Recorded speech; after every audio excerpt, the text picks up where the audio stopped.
And here we are, ladies and gentlemen, the first episode of the Smokeshow. Now, if you're wondering what the fuck this is my long-form show where it's basically just like one of my normal videos, although I'm going to talk about a lot of things. And maybe if you're not interested in it, well, there will be something else you're interested in this show. I don't know. I'm high as shit right now. But I know, just like you, I'm ready to fucking laugh. I'm ready to talk about some crazy lolcow shit. I'm ready to talk about maybe some Nintendo being greedy as fuck with the Nintendo Switch Online, which, what is that all about? But I wanted to start off today talking about our old friend Chris. Now, 4 letters have released so far from jail. 4. That's when Chris went into jail, I did not think we were going to get any type of content from him at all. And I see a lot of you thought that too. Like, what the fuck? When did... I don't think anyone expected all these letters to come out, even though we should have. We genuinely should have. But we're 4 letters in, and Chris is showing no signs of stopping, so there's going to be tons of good Chris content to come. And I think what I'm seeing now is people kind of starting to smarten up in the comments, realizing like, I don't think it's worth it to fucking I don't think it's worth it to send Chris like a letter. It's just gonna get put online. You're gonna get mocked. But I think that's mainly because everyone who's doing it is such a fucking asshole and doesn't do it like they weren't funny about it. Now, I don't really think you should send one anyway, but shit, if people were more funny with it, I bet you less people would like be ridiculing all these dickheads who've sent him letters so far. But I see a lot of other people saying ever since the Islam shit came out, like, is Chris like getting a hard time in jail? And I don't know. I genuinely don't know. Like, I don't think he's with other inmates, and that could be because of a few things. That could be because they know Chris is like fucking insane, or it could just be because of all the COVID shit going on. But nonetheless, Chris is if these letters do get in the hands of like other inmates and shit, and they saw what Chris is saying, yeah, it could be a problem, but we don't know what these other inmates are. Like, he's in jail in fucking rural Virginia.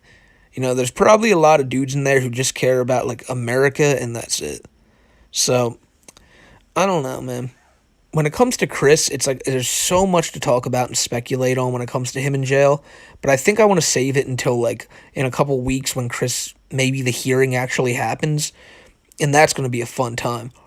Because I really thought something was going to happen back in September, but once it started getting closer, everyone started talking about a continuance, and I feel like that might be what happens here too.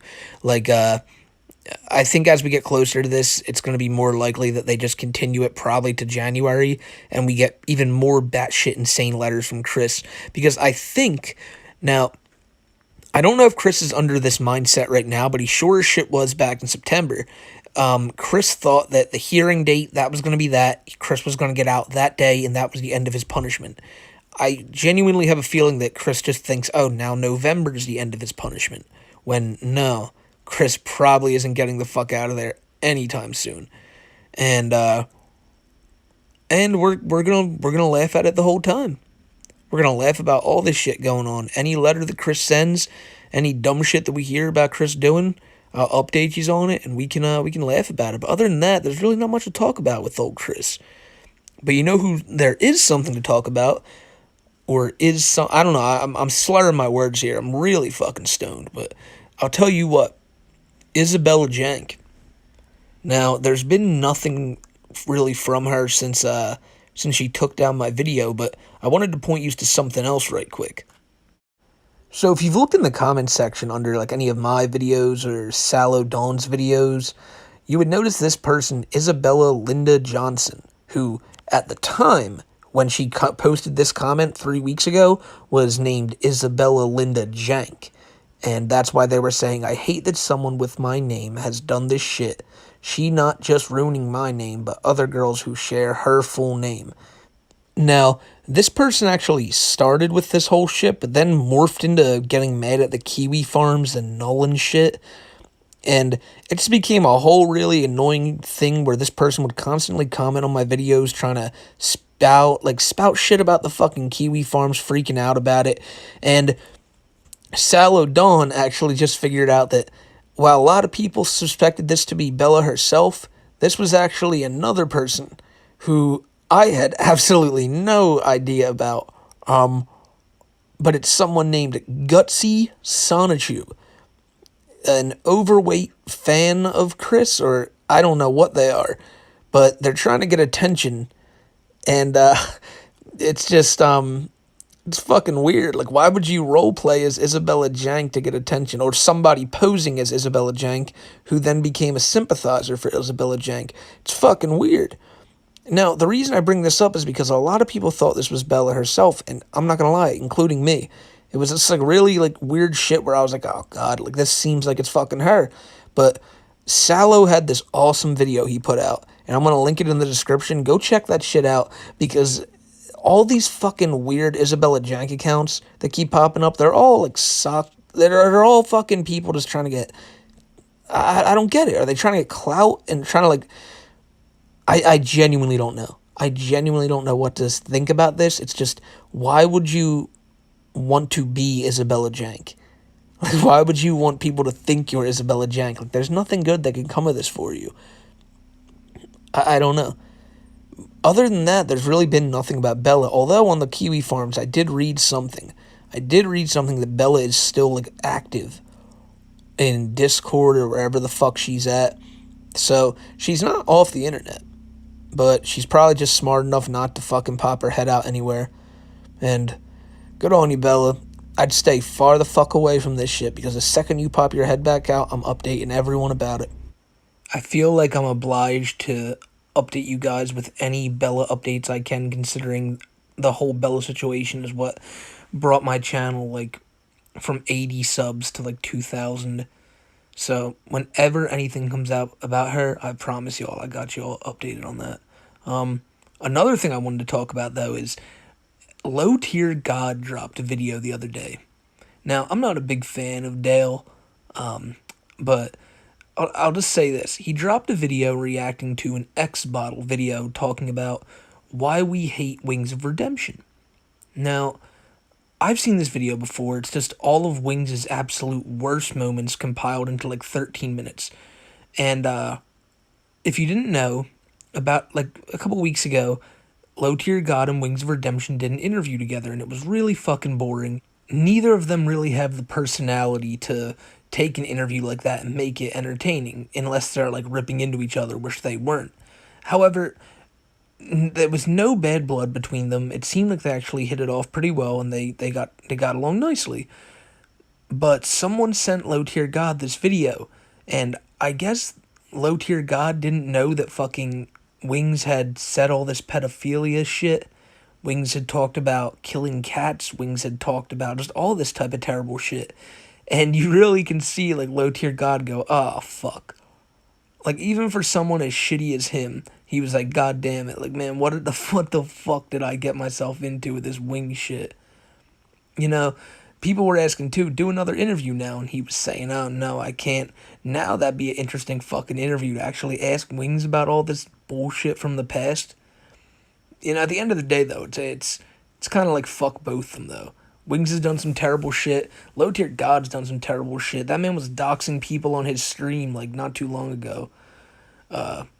You know, you don't want to get wrapped up with these people. And that's the reason I'm not showing you any footage of Low Tier God, because he goes in privacy complaints, like, everything, if people put his fucking footage in it. So, yeah, sorry about that. But if a Low Tier God topic does come up I want to make a video on, I'll just I'll create him in WWE and throw him in the ring against Wings.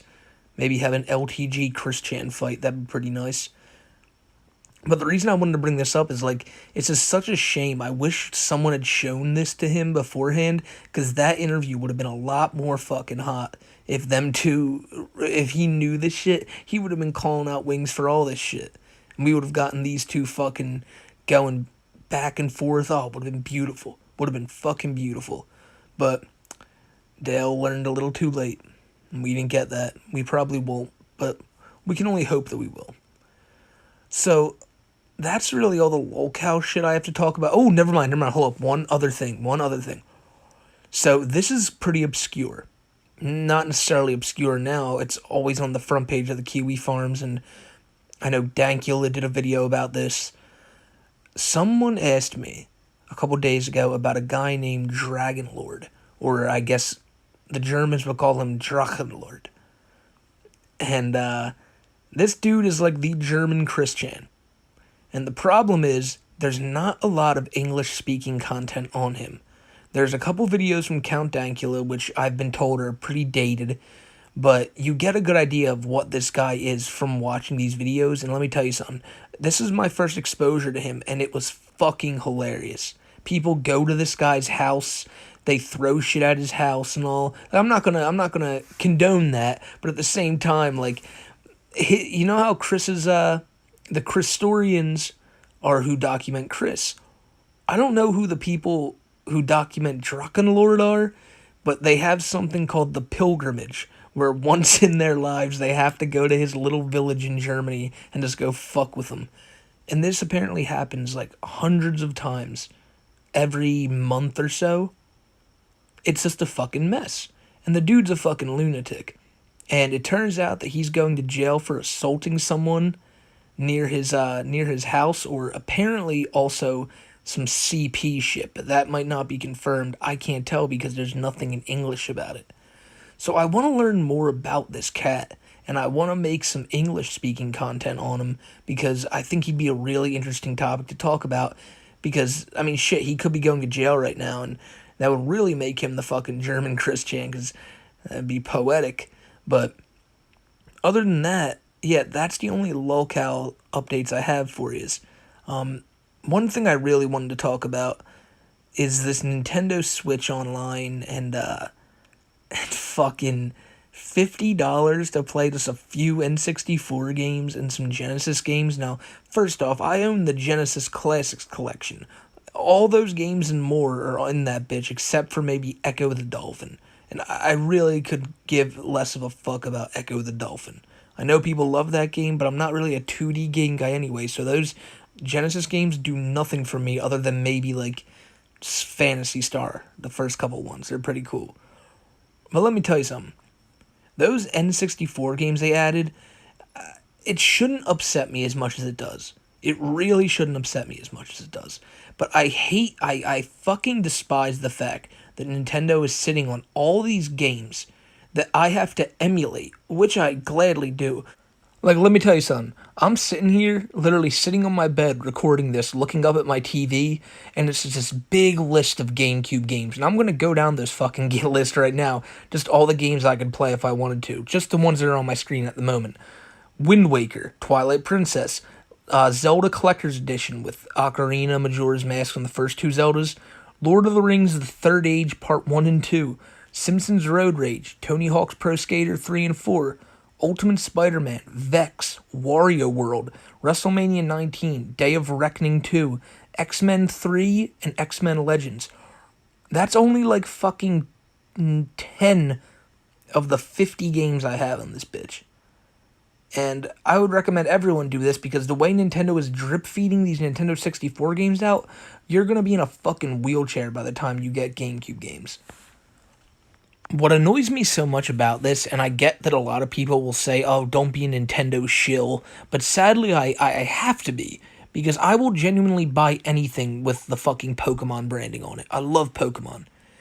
Why the fuck can't I play at least Pokemon Red on my Nintendo Switch? Like, I have to go back and emulate all these games, which I'll gladly do. I have no problem with that. But I want them on my Nintendo Switch because it's portable, and I use the Nintendo Wii to do my my emulation. But the thing is, Nintendo, I get that they have enough money. They're not going to listen to some fucking chump like me tell them about how their business practices work. But you are fucking high if you don't think they are leaving millions and millions of dollars on the table by not re-releasing these old games and just putting them on the fucking shop. Like, I get it. This is your new thing, the subscription service. You know, real good, real clever. This is the future of fucking everything, subscription services. But you realize if you dropped Pokemon Gold on the shit today on the Nintendo like eShop for $30, I would buy it. I know people would say, oh, don't be like, I would fucking buy it. Because I just love the Pokemon games that much. And the reason I would buy it is I would get hundreds, maybe even thousands of hours out of that one game. I just love the Pokemon games. I can play them over and over again. To me, they're just my favorite games ever. Now, I know not a lot of people would agree with this, and you might be thinking, well, what does this have to do with the Nintendo Switch Online service? It has to do with it because there's all these games that are waiting on releasing. Pokemon Stadiums, F-Zero X, Majora's Mask. The only games available right now are the ones you'd expect. You know, your Mario 64s, your Ocarina of Times, Mario Kart 64, which we'll get to because they're really fucking up that one. But there's all these brilliant games coming out. Or, I'm sorry, all these brilliant games that are just being waited to drop on the service. And you're charging people $50 now with no type of, like, heads up on when these games are coming. Like, that's what infuriates me the most. Is that, like, Nintendo, they just won't tell the people when these are coming. They could come in 3 months for all I know, and you're probably only going to get 2 of them. Like, I guarantee you, when these new games drop, you're going to get, like, you're going to get Pokemon Stadium 1, and you're going to get maybe Majora's Mask. Those are 2 great games. But, like, when you're paying $50 a month, they should be doing every week you get a new game. Next week should be F-Zero. The week after that should be Donkey Kong 64. The week after that should be Banjo-Kazooie. Like, why the fuck do they always leave the fans in the dark about this? And I say this because I know I sound like I'm just bitching, but it's something that I genuinely care about. Because, like, Nintendo is my favorite video game company. I have a Switch. I have every Nintendo product, well, mostly all of them, right in front of me. I got a Game Boy, I got a Wii, I got a GameCube, and then next to that, I got a PS3. Above that, I got an Xbox One. I don't have any of the newer consoles because I genuinely don't see any games I want to play. The only games I want to play are what's on the Nintendo Switch. And not even the newer games. I kind of want to go back and play some of the shit I missed out from my childhood, but I can't unless I emulate it because Nintendo's giving me no way to do it, and I'm not waiting 4 more years to play fucking Gale of Darkness, which I just replayed right now, and it is brilliant. But no one else is going to get to experience that unless they emulate it too, because Nintendo sure as shit doesn't give a fuck about giving it to you. I saw someone else say that too on Twitter, that they should remaster Pokemon Coliseum and Gale of Darkness. They could charge $60 for that. I'd gladly pay for it. And everyone else would be sitting here, not talking about all you guys watching this. I'm just saying a good majority of the Twitter crowd that bitches about absolutely everything that has a price tag of $60. Which also ties into the GTA trilogy, which I will also get to. But I wanted to just say about the Nintendo Switch Online that they could be doing this so much better. When I said I'd bring up Mario Kart, that was because that was like the main reason I wanted to get it. Playing online Mario Kart with your friends, Mario Kart 64, that's fucking insane. But guess what? It plays like shit apparently. Now, I'm going to take that with a grain of salt because I think that's just because a lot of people have shitty internet connections, and I've seen a lot of people with great internet connections play it just fine online. But I don't know, man. Until I get it, which is going to be a long time from now, because I ain't buying that shit until F-Zero X is on it. And then once F-Zero X is on it, I probably will get it, because that game is amazing. But let me talk about the GTA Remastered trilogy real quick, because it kind of just ties into everything I just said. So the GTA Remastered trilogy with GTA 3, Vice City, and San Andreas is coming out, and people are really upset about that being $60 as well. And that's another one where I gotta say, like, I don't necessarily agree that it should be $60, but I understand where it's coming from. You got 3 of the greatest games ever made. And they are. You can say what you want if you liked them or not, but they are 3 of the most, at least, influential games ever made. They are those 3 Grand Theft Autos. I think kids from my generation shouldn't have grown up with, but we did. And maybe just to me, they're like it's nostalgia, but I think those games meant so much to the video game industry and like what games became, because then everything was like fucking GTA. You had games like True Crime. You had Saints Row after that. And these three games are fucking amazing. And I thought they were just bringing them over to Switch, bringing them over to the newer consoles with no, like, upgrades. It's not like the Nintendo Switch Online where they just literally have ROMs you can get offline and put them on the Switch that work pretty shittily. Is that even a word? I don't know. But these games, the newer GTA ones, they have new controls that make them feel better. They have brand new graphics. I think it's worth the $60, personally. If you don't think so, I mean, like I said, it's all up to people's own opinions here. But I personally think I'll buy it just to play fucking San Andreas with those beautiful graphics. I think it'll be cool. But about the Nintendo Switch Online service, about the GTA trilogy, if you guys have anything opinions on them, leave them down in the comments. I'd love to know what you guys think of that shit. Lastly, this is only going to be about 20 minutes. We'll go longer form in future episodes, but for right now, I just wanted to lay the groundwork. And the last thing I wanted to talk about is the World Series is going on right now. And it's between two teams that I don't know anybody gives a shit about. I guess people in Atlanta give a shit about the Braves, and people in Houston give a shit about the Astros, but the rest of the country, fuck the Braves. And the Astros are fucking cheaters. I don't really know who I'd want to win this. I guess the Braves, because the Astros are cheaters. But I'll tell you what, I've been watching these past couple games. Charlie Morton pitched a fucking game with a broken leg, or I'm sorry, pitched an inning with a broken leg, and then apologized that he couldn't pitch anymore.